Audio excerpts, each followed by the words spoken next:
All right, now we're going to do that chord. Now, this chord comes with some challenges. And for me, it was challenging. I'll admit it. I was not an F chord kind of a guy. It was more like an F word, not an F chord, right? So what we're going to do is show you multiple ways you can do this chord. And one of them is bound to work for you. So first off, let's just do full cheater F. What we're going to do, and if you know the C chord, right? You've learned your chords by now. If you take the C chord, just move these two fingers down a set of strings, and that is an F. Okay, that's the cheater F.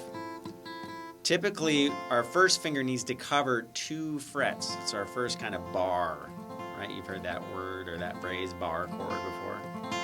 This is where it all begins. So now, if that's really challenging for you, get those middle notes, that D, G, and B, and you can kind of drape that finger across and not worry about that high string. Now, you still get the basic idea of the F chord without the challenging, whatever, the first finger down, right? Now, there's a couple things that you can do.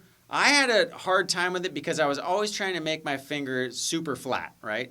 Just straight like this. And I found if I use kind of a little bit more of the side of my finger, right, that first knuckle right here, not straight flat, but more on the side. I don't know if you can see my finger, but it kind of goes all the way over onto the side of my finger. So it's a little bit more angled, right? It's really tough to keep your fingers super straight like that, straight up and down. So try a little angle. That may work for you.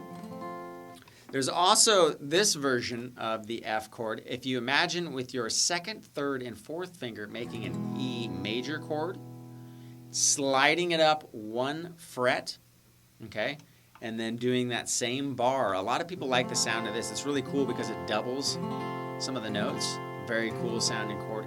And it's very similar to the F bar chord, right? But we're just barring the bottom 2 strings. There's another approach.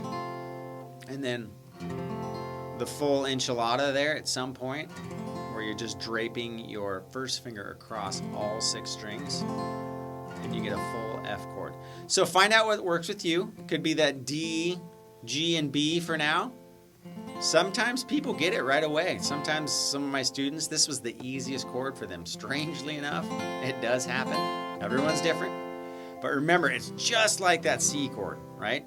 You just move those fingers down. And then what we're going to do is maybe make a song out of F, C, and G since they're all so similar. And there's so many songs with that chord progression. So work on that F. Try 1 string at a time. And that's when you will be there when it sounds just like that. All right, give it a shot.